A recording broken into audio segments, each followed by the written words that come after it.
Hello and welcome to another episode of The Rest is Football with Alan Shearer, Micah Richards and me, Gary Lineker. It's been a weekend of derbies, hat-tricks and plenty of drama. We're recording this episode on Sunday evening. Micah has hot-footed it back from Old Trafford and Alan has just finished working for PLP, that's Premier League Productions, as well. I've had a day off and even last night coming back from Match of the Day, not only did we finish at 11:30 because there's only 5 games, but the clocks went back as well. It was I got home before 2:00, and that's that's a first. It reminds me actually the fact the clocks went back. That obviously that happens always on a Saturday night, and I remember when Jimmy Hill famously ended Match of the Day when he was presenting it with the words, "And please don't forget to put your clocks back." What a way to start. How was the mood at Old Trafford, Micah? If you're a City fan, it was delightful. But if you're a Man United fan, it was dreadful. Some jeers at half time. I just want more from Man United. And I'm talking from experience. I've gone into a Manchester derby being the underdog. But at least what you could do is show a little bit of fight, a little bit of spirit.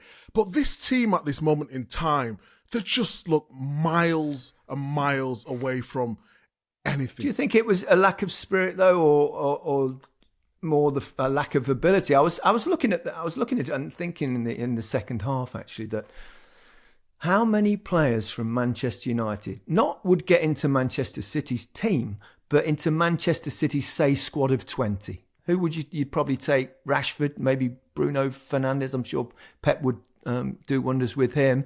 Maybe Luke Shaw if he was fit. Beyond that, anyone? Yeah, Fernandes, Rashford, I'll give you them. But Fernandes wouldn't get anywhere near City's team. The lack of work rate, no. He couldn't press like United, like City do. Have you noticed what Fernandes does, though? When Man United go behind and he's not having a good game, what he does, he starts running around trying to get the crowd on side, running out of position to make everyone believe that he's working really hard for the team. But really, he's just playing for himself. It was staggering. And then the to arms see. come up and It's every decision that goes against Man United, his arms. I was working with Roy Keane today, and he said he would take the captaincy off him. That's how much of an impact. We're not questioning his ability. He's a quality player. But as a captain, he's just... I don't know if it's the pressure's too much for him or he's trying to do too much. But yeah, it's not quite working. We said that today on PLP, Gary, that before the game when the teams were announced, I went, there is not one player, perhaps Marcus Rashford, perhaps, that you would swap in that 11 to go into the game today. It's just... It was men against boys today, particularly the second half. As soon as they got that second goal, Man City went, grew, and they thought, right, this is our day now. This is where we can shine. And Man United players went smaller. I don't think they were too bad in the first half, but the second half, it was, that absolutely total domination of the game. Was there ever once that you thought Man United could win that game today? No, but they started reasonably well, didn't they, in the first 10, 15 minutes or so. But no, I agree. I never felt, just looking at the individuals out there and the quality that's available. Here's a one for you. To me, they look a broken squad. They look a broken team. They look disjointed. It doesn't look a happy camp. You've taken the captaincy off someone. You've basically said you're not good enough. We don't want you in the team. Now all of a sudden, Varane's back, can't get in the team. Maguire's in the team. Someone else, Bruno's captain. It looks very, very messy to me at Manchester United, and it's not going to end well. A broken team. Is it a slightly broken club in many ways? Yeah, it's all over the shop. Yeah, right it's a mess. Top, Eventually, we've said it, haven't we? Eventually, what happens at the top of the tree. Always, no. It might take time, but it always trickles down onto the playing pitch. And we've said it, whatever business you're in, if it's right at the top, it'll be right on the shop floor, and it's not right at the top at Man United. Therefore, it's eventually trickled down. I think we have to talk tactically as well about the game. I probably agree with Gary that Man United in the first half, they was never going to win. I agree with Al, but defensively they had a little bit of structure. The first decision with a penalty where Haaland pulled back Rodri, it probably changed the game a little bit.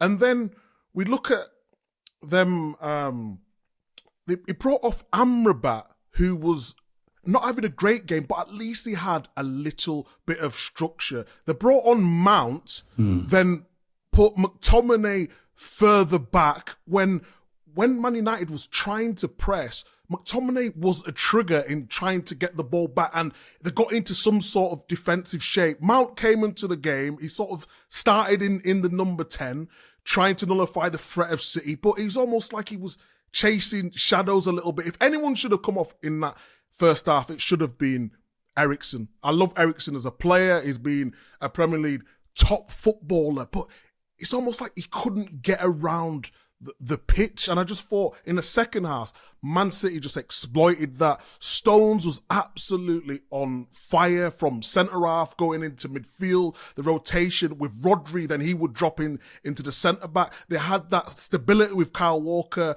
for the counter-attack to nullify that threat. I just thought Man City, in the end, they just grew in confidence, like Alan said, but tactically, there just was too much for them. Can we just, how, I mean, I know Haaland got the 2 goals. How good is Bernardo Silva? Oh, what a player. Eh? What a player. I mean, he is a manager's dream, isn't he? You never hear of him. I would guess he never complains, he never moans, yet, wow, he's like a little magician, isn't he? He never gives the ball away. He's just phenomenal. I wouldn't moan if I was as good as him. I think. What did you make of the penalty? We should discuss that, because I think it was probably a foul and it was probably a penalty. But it's that thing again, isn't it? Where the referee didn't give it. Was it strong enough to turn around? Because they said they don't want to re-referee the game. They're only going to come in for, it's going to be a high bar and stuff like that. And we do see fouls like that in the box in pretty much every corner and every free kick. So if they're going to give that, surely they have to start giving them everywhere else. And where's the consistency going to come from? I mean, it's always, I suppose the problem is when they say something like, well, it's got to be a clear and obvious error or a howler or whatever. Where do you draw the line on what is? Because sometimes a serious error for some people is not for other people. What did you make? Well, I in the grand scheme of things, he pulled him back. Therefore, it was a penalty. But if you're gonna give a penalty for that, then you're gonna have to give 4 or 5 penalties a game, because that type of thing happens at most, if not every corner and free kick. So yes, it was probably the right decision, but are we going to start seeing them given every game now? I don't know. It was soft, wasn't it? Well, if it's a soft penalty, therefore should VAR turn it over? Well, we were told, weren't we? They're not going to re-referee games, but it changes every 2 months, doesn't it? Yeah, it's like we've had another weekend where it's taken just under 6 minutes to get a decision at Burnley. Newcastle got a penalty which should never have been a penalty, yet the VAR failed to. I mean, which is it's fair of you, because most fans look through rose-tinted spectacles. Gary, I always tell it the decisions how it was, whether it's Newcastle or not, and that shouldn't have been a penalty. I mean, everyone I've spoken to over the weekend, even ex-referees, even when I'm in there today, people are saying to me it should never have been a penalty, and the VAR should have overruled it, yet they didn't. And I don't know, but I think seniority won the day on that decision, because Anthony Taylor, who was the referee at the Newcastle game, and then you've got a lesser experienced guy in the VAR, Is he going to tell him he's made a huge error and he's got to go and have a look at it and overturn it? No, he's not. It should never have been a penalty. Newcastle got away with one. How can that keep happening then? It's almost like every week we're talking about referee decisions. It's actually getting boring now. They've become the stars of the show, and it's just frustrating. Do you know what happened today, Gary? Just before you go on, I was actually in the hotel.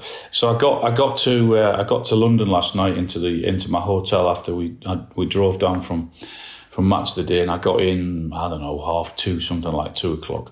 So then I'm being picked up at 10:00 this morning, and the referees and the VAR referees are in the same hotel. And I was sat, and I got down at about 9:45. I went to get a coffee, and 3 of them walked past me, and they all put their head down. They all walked past me with their head down and never said a word. Whether they saw me, whether they just, it was like, geez, this sort of sums it up. It's like, it's like you couldn't make it up. But I think that they're actually, I've said it before, the referees are worse. The referees are worse now because of VAR, because I think it puts them under more pressure. Why do you think that? It should actually have something where it bails them out occasionally. Absolutely, but it's like, do we have to make a decision? Because if it's that bad a decision, I probably shouldn't make it anyway. And then I'm not going to make it. Then the guy in the VAR is thinking, he's more senior than me. Is it the right decision? Shall I do it? It's like, oh, God. Yeah. Micah's right. It's like it's becoming tedious. What sort of time and when does the pressure go on Ten Hag? I mean, we've seen manager after manager at Manchester United, and they're usually ones that in the end they get the blame for everything, don't they? And you've talked about the fact that it's all trickling down from the top, and there seems to, he's had all sorts of problems to deal with since he's come in charge. Is there a stage now where, because he did well last season, they won a trophy, they nearly won 2? Yeah, there is. I mean, I don't know what the weight is for the owners, Jim Radcliffe, Ineos, is it? And them taking their 25%. And taking over the sporting side of things. Will that help, though, a minority share? From what I understand, I have been told about the Class A shares and B shares, and they can't do the 51% until they sort that out, etc. So that's a bit of a... he has to take a quarter share at the minute, and that's why they're going to take over the sporting side of things. So inevitably, you know what happens when someone comes in and they take over the sporting side of things. They have their own ideas, they bring their own people in. What is Man United's style of play? I don't know at the moment. They haven't got one. They don't really build out, particularly from the back. They don't really play a high pressing game. They're kind of seems like they're trying a different thing, different weeks. I don't know what it is, Micah. I think we have to look at how much Man United have spent. And yes, new owners are going to come in. It might give... it can't be any worse. So they've spent a lot of money over the last few years. They've spent a lot of money. So if you look at what Man City have spent, or what Liverpool have spent, or what Man United have spent, there's just been no growth. So for Ten Hag, you've got Solskjaer who finished second, Mourinho who finished second, and it wasn't good enough. Yes, they did well last season, but it's like they've gone backwards this season. And if we can't, as pundits, say what the style of play of Man United is, then there's a massive, massive problem. Yeah. Well, they've lost 5 games in 10. They've spent a lot of money, that not quite so much recently, probably, but... He spent about 400 million though, Gary, hasn't he? Exactly. They've spent a fortune. 200 million this summer? Yeah, and you end up with Johnny Evans playing at the back. Now, Johnny's been a terrific player for many years, but he was struggling in the last season or so at Leicester, and he's had his fair share of injuries. And obviously, they've got 1 or 2 players missing. Casemiro's important for them, but it's a sorry state of affairs, really. Yeah, it's not. I mean, the simple question is: are they, despite the money that's been spent in the summer and the players they've brought in, are they any better now to what they were at the end of last season? Well, they're worse at the moment. I'll ask the question to you guys, and I'll ask it to myself as well. No disrespect, whatever's happening with the owners, as a player, when you come into training, unless the owner has specifically brought you into the club and said, this is what I want from you, you don't really care what's going on with the owner situation. If the owner is not putting in any money, I agree, it's not an ideal situation for Man United to be in. But they've spent money on the squad. Like, you can't keep using that as an excuse. I didn't used to go to training and think, oh, what's happening with the owners? I was thinking, okay, what players are we buying in? Are we buying the right players? What's the philosophy going to be? What's the manager's going to bring? I just think we keep using this as an excuse for Man United. It's a very good point, Micah. I mean, it's a valid point. I suppose I think with all these things, whichever, however big your budget is at a football club, it's how wisely you spend that money, and recruitment is absolutely paramount, isn't it? Good recruitment to be in a successful side.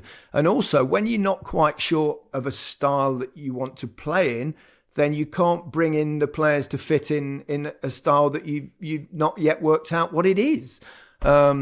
Which is very different probably to... I think it's both, Micah. I think it's both. I think you've got to look at both things and think that's why they're in the situation they are at the minute. I mean, the manager has brought in players that have cost an absolute fortune. I mean, Mount hasn't started at all yet. Anthony, the goalkeeper. I mean, I know he pulled a couple of good saves off today, but what was he doing for the third goal? So... yeah, I think they go hand in hand, and when both of them aren't right, and you got big problems, and I think that's what's happening at Man United now. Yeah, it's absolutely the antithesis at Manchester City, though, isn't it? I mean, they play such cracking football. I mean, he just keeps reinventing the game, doesn't he? He's had a style. He's had 4-3-3, the high press he always does, and that's win the ball back quickly. And then he suddenly inverts full backs and brings it. And now he's playing three at the back, and John Stones and Guardiola go into midfield, and he's constantly rethinking and playing football in a different way than perhaps we've seen, and he's a remarkable coach. He really is, and he keeps getting the best out of players. There was so many times where John Stones was furthest forward, where he was actually further than Erling Haaland. He was making runs, trying to break the offside trap. Centre half trying to do that. Once you'd think okay, but he's doing it numerous times, and it is so impressive. It's what brilliant. An exceptional footballer he is, John Stones, isn't he? His versatility. That obviously Pep's discovered in him by trying him in these positions. It is amazing because when John Stones was at Everton, it was like, ooh, he's very casual on the ball. He can play out from the back. He was making mistakes, and people was like, and in England, usually, or in the past, we don't really like centre-halves who want to play out from the back. We're like big, strong, very intelligent defenders, and if you can play, it's a bonus. Then he goes to Man City, and you remember there was a moment around 2 years ago where John Stones was struggling. He was making mistakes. Pep come out and backed him, and now he's the best English centre-half we have by far, by absolute miles, whether that's centre mid or it's centre half. John Stones played centre midfield in a Champions League final, and he's a centre back. And this system, it's all about Pep persisting with what his beliefs are. He has his faith in the player, and John Stones is just repaying that faith. Wow. I want to talk about Haaland before we take a little break, because, he's another 2 goals, one of them from the penalty spot, then a header. He missed the header, which was brilliantly saved by Nana, but he probably should have scored that. Another 2 goals for Haaland. I want to raise the question, right, because Harry Kane yesterday, of course, scored a hat-trick for Bayern Munich. I know what's coming. It was no, not that one, not yet. Which was a bonkers game, because it was 0-0 after 50 minutes. I think 3 players had been sent off, and it was 10 against 9. And they ended up winning 8-0, and Harry scoring obviously from inside his own half. Fantastic goal! What a player! Who's the better player, Kane or Haaland?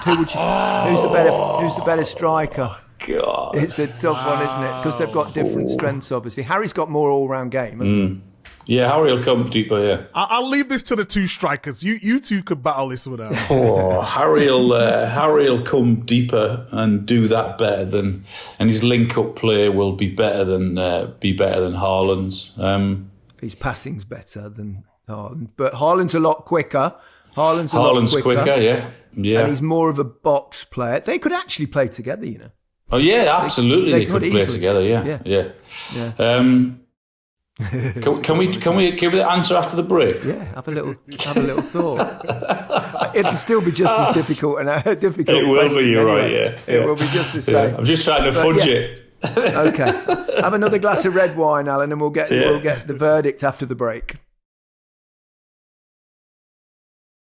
Welcome back to The Rest is Football with Micah Richards, Alan Shearer and me, Gary Lineker. We left you pondering whether Kane is better than Haaland. If you had to buy one player, which one would it be? I suppose at the moment you'd go Haaland because he's so much younger than Harry Kane. But have you made your mind up yet, Alan? I was going to ask you if you wanted to go first, Gary. Do you know what? Crikey. I'd probably go Haaland because he's more the kind of player I was. That's the only reason I can think of. I mean, he's the ultimate poacher. And he's you say he scored more goals, but Harry Kane, you know, his goal scoring ratio now, particularly in Germany, is better than a goal a game, as is Haaland's. They are very different talents, very different footballers, but both score a phenomenal amount of goals. Haaland's quicker, so could probably press high for Pep better than perhaps Harry Kane could. But Harry Kane, as we said, drops deeper and he can spray the ball about and pass it. You need the right players with Harry Kane. I think you've mentioned it before, Micah, that when Harry drops deep, you need players to run past him and take those positions and try and get behind the opposition's defensive line. But I don't think it's a question anyone could answer with any degree of confidence. I think it's, as I'm trying to get an interview with Harry Kane for the BBC, without a doubt it's Harry Kane all day. No doubt about it. You're the best, Harry. We love you. Yeah. And we'll have him on here. It'd be lovely to get him on here. Yes. The Rest is Football. Absolutely. Harry, if you're listening, we'd love to chat to you. And you can tell us you're better than Haaland. Great stuff. What else caught your eye over the weekend? Arsenal have very comfortable victory over Sheffield United. They're still up there. Tottenham won on Friday night at Crystal Palace. They look solid.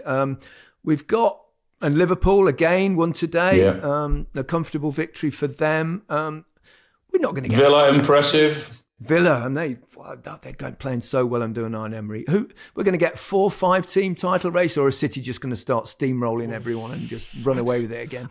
City obviously won 5 on the bounce, had the little dip when Rodri was out the team. No one's mentioning that Kevin De Bruyne is not back. Once he gets back, they're going to go to absolute another level again. Arsenal look good. We like handball, don't we? I said Spurs are looking good. But I just believe Man City have too much quality. And, you know, you got the stat pack today, and away from home against the teams that finished in the top 9, Man City only won away against Arsenal. And they went and won the treble. And they won that game when they needed to win it. But it was just staggering that they only won 1 against the top 9 last season. So, yeah, I think that form will improve. So I'm going to stick with Manchester City. I'm not changing my mind. Yeah, I said City. If anything, it's probably been strengthened. Yeah, I went with Arsenal, of course, mainly because you two have gone City, and we couldn't all go Manchester City. And also, but they're there. They're right alongside them. And I mean, it's great that we've got Tottenham in the title race. Certainly, the race for a top 4 position, and they're doing way better than anyone could have possibly anticipated. So, but it would be. I tell you who won't be getting in the top 4. Go on. Chelsea. Or Man United, probably. Oh, yeah, probably in Man United, absolutely, yeah. Chelsea were really poor as well at the weekend. I watched that game. What poor going forward, though, in the final third again, Al? Poor in the final third, yeah. I mean, they're now talking about Nkunku coming back with him being injured. But he's not really a centre forward, is he? So that's going to put unnecessary goals, pressure on him. So if anyone had Chelsea in and around the top four, then don't see that happening at all. No, it's going to be difficult. Let's shift the subject slightly to football abroad in different places. Massive game, of course, this weekend, El Classico. And who pops up again with a wonder goal and then the winner? Micah's doing the celebration. Go on, Micah. Arms wide. A certain Jude Bellingham. And crikey. I mean, to score in your first Classico, to score 2 goals is something else. I mean, I know someone who scored 3 in his first Classico, but... Did you play for Barcelona, did you? Did you score in the Classico? Did you score a hat-trick in the Classico? Who would have thought that? Gary Lineker did that. I know, amazing. I know. How many Englishmen do you think have scored in a Classico? How many? Come on. How many Englishmen? Yeah, little quiz question 1, for you. 2, Owen, 3, 4. Michael Owen did score in a Gary, Classico. Yes. Bellingham. Yes. There's 2 more. Beckham? No, he never scored in a Classico. No, he didn't. Did he not? Beckham. Couple of assists, but no goals. Woodgate scored an own goal. Was that against Barcelona? Yeah, that doesn't, not in a Classico, and he didn't score in a Classico. It's not Jonathan Woodgate, no. Does a lot of co-commentary. Oh, McManaman. Yeah, McManaman. Right. Yeah. He got one. Yeah. It was actually the semi-final of the Champions League, if my memory serves me right. And the other one was a long time ago. Any ideas? Go on. Laurie Cunningham. Laurie Cunningham. Wow. Yeah. I would never have got that if it had left me another hour. I would never have got Really? that. Yeah. Fabulous player. Yeah. Unfortunately lost his life, didn't he, in a terrible traffic accident. But Bellingham, I mean, boy, oh boy. Jesus. It's just extraordinary, isn't it? What else can we say about him that we already haven't said? I mean, he keeps going to a new level every weekend, doesn't he? It just makes you happy, doesn't he? I mean, he scored a goal from 25 yards, and then he gets that poacher's goal as well. So he's got that, he's got like the ability of a Gerrard and the goal scoring nous of someone like Frank Lampard, all rolled into one. Can he lead us to the Euros victory? Well, I think England have to have a great chance. You've got Kane's flying, isn't he, as well, and abroad and in Germany. It's great to see our players doing exceptionally well abroad. But what makes him so good? That I keep looking at his game, and he's just got a little bit of everything. Well, that's probably what makes him so good. You go for a chart, but you go for a chart, don't you? And normally a player might be, 10 shooting or 8 work rate. It's all like his attributes are like 9 shooting, intelligence 9, like body position, the way he gets the ball 9, knowing when to play the right pass, weight of pass 9. He's just very good at everything. It's amazing. I read somewhere, didn't I? The greats. I mean, Zidane didn't even have a start or had those stats that he's got now. I mean, I know when things go for you, they're going for you because, I mean, the keeper perhaps should have saved his first one. Second one goes through the keeper's legs. When you're on a bit of a drought, it hits the goalie's legs and comes back out. But my God, don't take anything away from him. It's just ridiculous what he's doing over there. It really is. Did you see when he scored the equaliser, the camera cut? They showed the game not live because it was that 3:00 threshold kind of thing. You're not allowed to show a game here at that time. It was a 3:15 kickoff. And they showed the entirety of the game after, which we had on in the office. And when he scored his first goal, they cut to the Real Madrid bench, and they're all jumping up and joy. And there was Toni Kroos just sat there with a kind of sulky face on it. Eventually managed to clap a little bit. It was quite interesting. Yeah, he must have thought, I better start clapping here. The cameras might be on me. Exactly. Exactly. Is he still shouting "Vamos" when he scores as well, Gary? Did you see that bit? I think. Well, I didn't notice, but he certainly did his celebration. I don't know how fluent he is in Spanish yet, but Vamos is certainly one of the first things you learn. There's been a couple of terrible stories, hasn't there, this weekend? Luis Diaz, for a start, who's had his parents have been kidnapped back home in Colombia, and he couldn't take part in the game for Liverpool today. I can't imagine what he must be going through at the moment. I mean,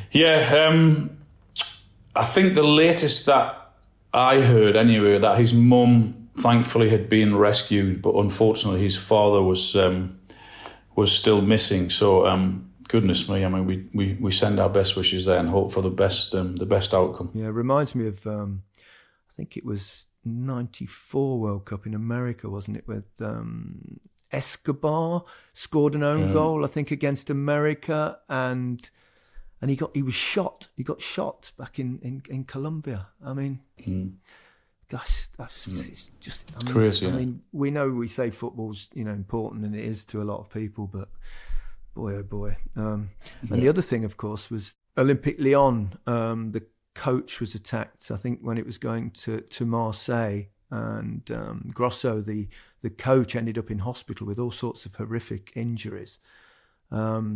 Dreadful stories, really, this weekend in that sense. The game was cancelled as well, wasn't it, over there? Because I think the injuries that we saw, the pictures that we saw, was like, his face was a right mess. Unfortunately, it must have been a brick through the window or something like that. But again, the game was cancelled. There's no way that could have gone ahead. Oh, Jesus Christ, man, it's mad. Isn't it? The world's a bloody dreadful place at the moment. There's no question about that. I want to finish this episode with a more positive story.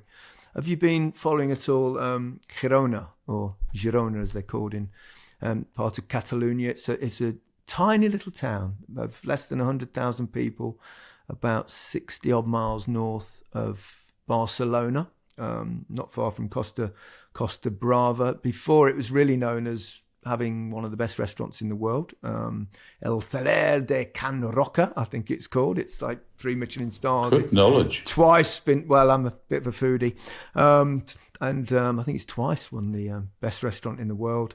And also, it was actually seen for Game of Thrones. It's used there, beautiful little town.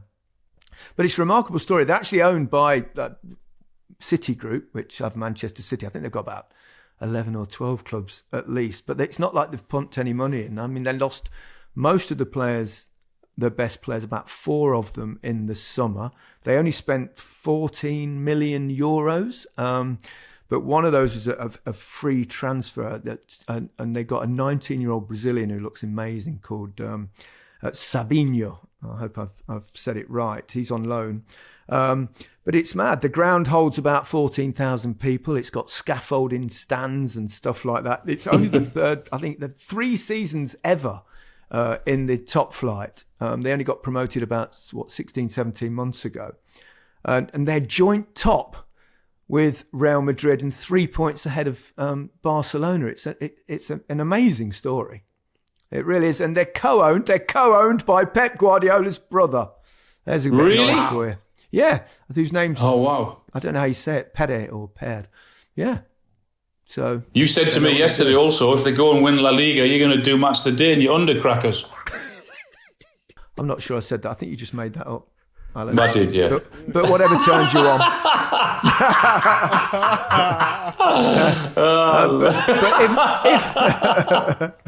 But they also play really attacking, entertaining football. I've watched them 2 or 3 times this season, and it'd be a hell of a story. Is it similar to Pep? Is it, Gary? Similar to Pep's style of play? They play very, very attacking football. Yeah. I don't know whether his brother's involved in that side of things. I don't think so.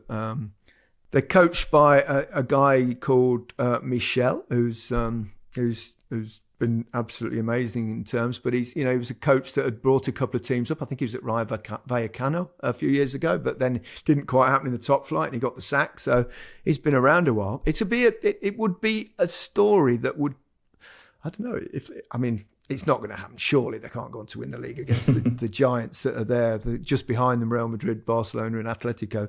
So it'd be a long shot, but it would probably might usurp Leicester as the greatest miracle in team sport in the history of the game. Well, you're a believer, Gary. What, you don't think they could do it? Well, surely they can't do it.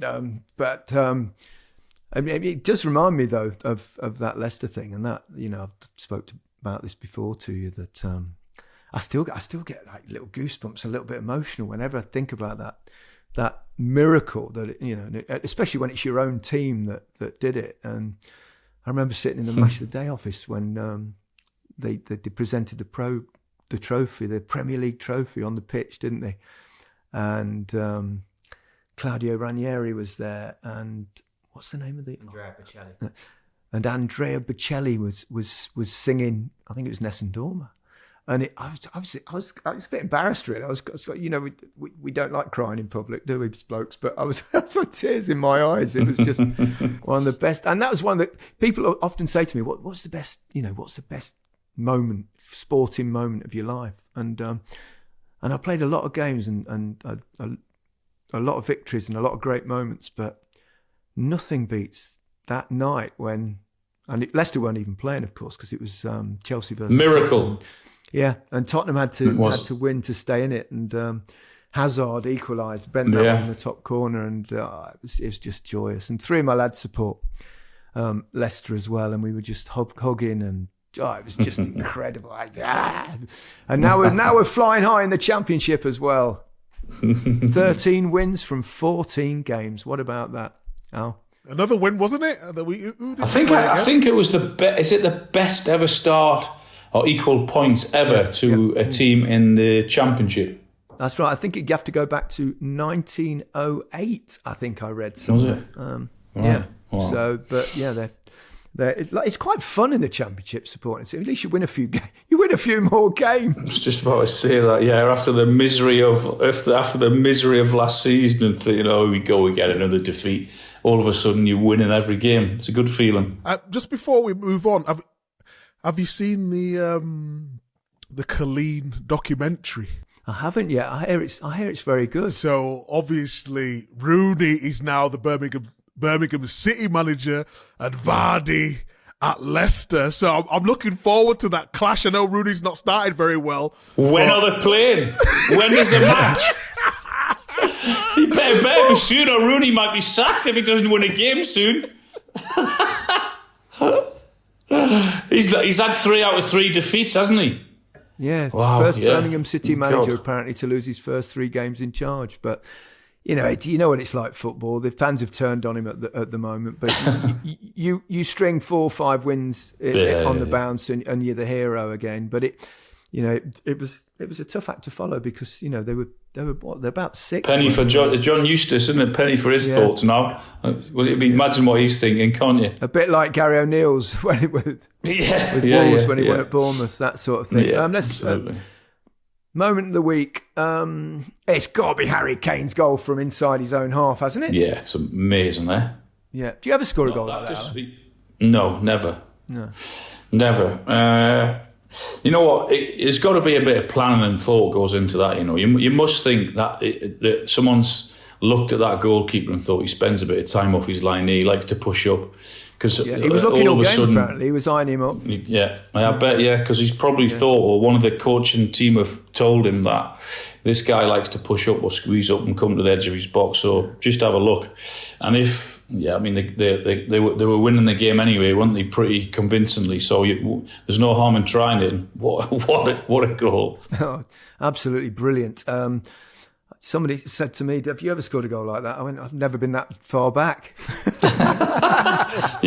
you wouldn't fucking reach, would you? I don't think I could kick it that far. You wouldn't. No chance. I'm surprised you didn't have a pop at 1 or 2 of those, Al, because you liked a long range effort. No, I didn't. I don't.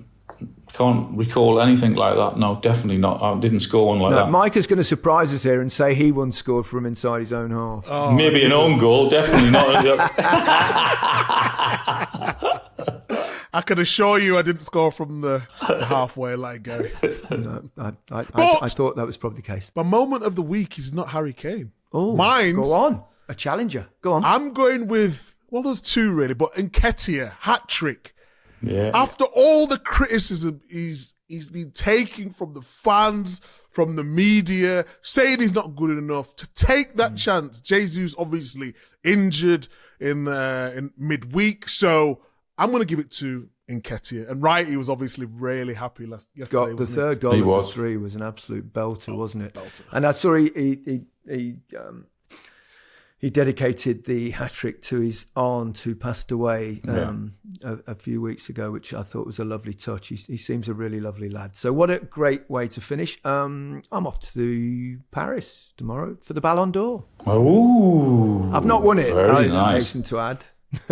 What are you doing there? I'm presenting one of the awards. Are you? Do you know which award yet? Or I do, but I don't think I should probably say. you can't get an exclusive on the rest is football? But then it might ruin the whole bloody thing.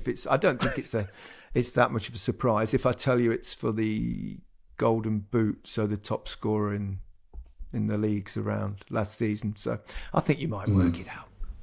You might have got a couple of goals today, Micah. He might have done. That's getting taken out the pod. That's getting edited out. Harry's like, no, what are you talking about? Yeah. I think I know who the winner of the main award might be, though. Yeah. It's got to be Messi, isn't I he? think we all know that, don't we? Absolutely. Yeah, apparently he's going after that World Cup, because they said before the World Cup that was going to be taken into account. So there's only one winner, and I look forward to being there when he receives the trophy. What a lovely way to finish. And goodbye from me. Goodbye from me. Goodbye from me. Have a good week. Cheers.